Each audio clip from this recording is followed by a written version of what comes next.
We gather here today at a decisive inflection point in history, and it is indeed a privilege to have the opportunity to speak to the audience that is reshaping our world.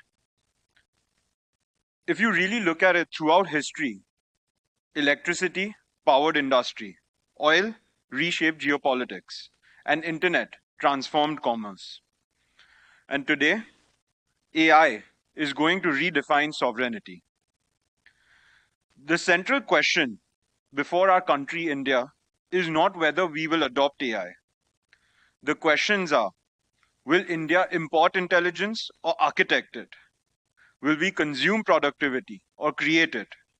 Will we plug into someone else's system or build it itself? The time for asking these is now over. As my country, India, rises, she does not rise to dominate. She rises to stabilize, she rises to anchor a world searching for balance, and she rises to build systems that are inclusive and enduring.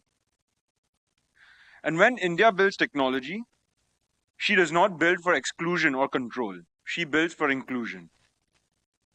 But in this geopolitically charged century, I believe that inclusion without capability is weakness, and capability without sovereignty is foreign dependence. So today I want to speak about three pillars of sovereignty that will define India's AI century: energy sovereignty, compute and cloud sovereignty, and services sovereignty. These are not technical abstractions, but they are the foundations of modern nationalism. The first pillar, energy, is actually intelligence sovereignty. AI is written in code, but it runs on electricity. As we all know, under peak load, advanced processors generate extraordinary heat. Systems throttle when power falters and performance drops. This is not just an engineering detail, it is the strategic truth. If a nation's energy systems are fragile, its intelligence systems are fragile.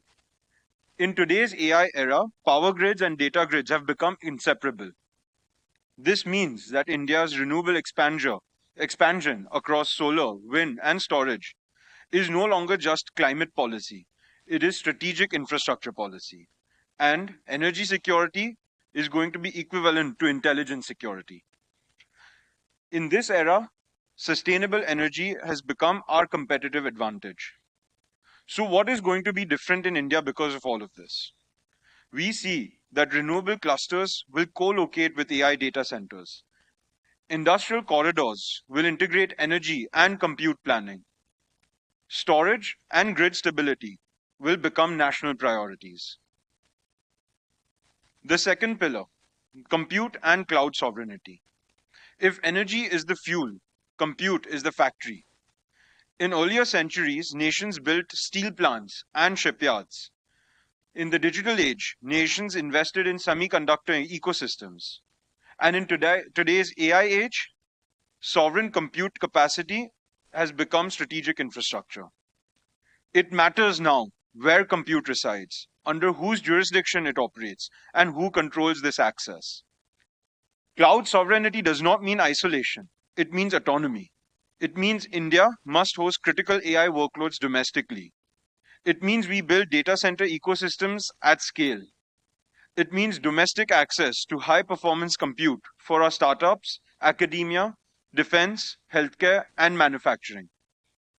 If intelligence infrastructure is concentrated externally, strategic leverage concentrates externally, and external concentration creates national fragility.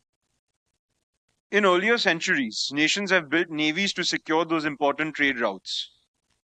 Today, we build sovereign compute to secure our intelligence routes.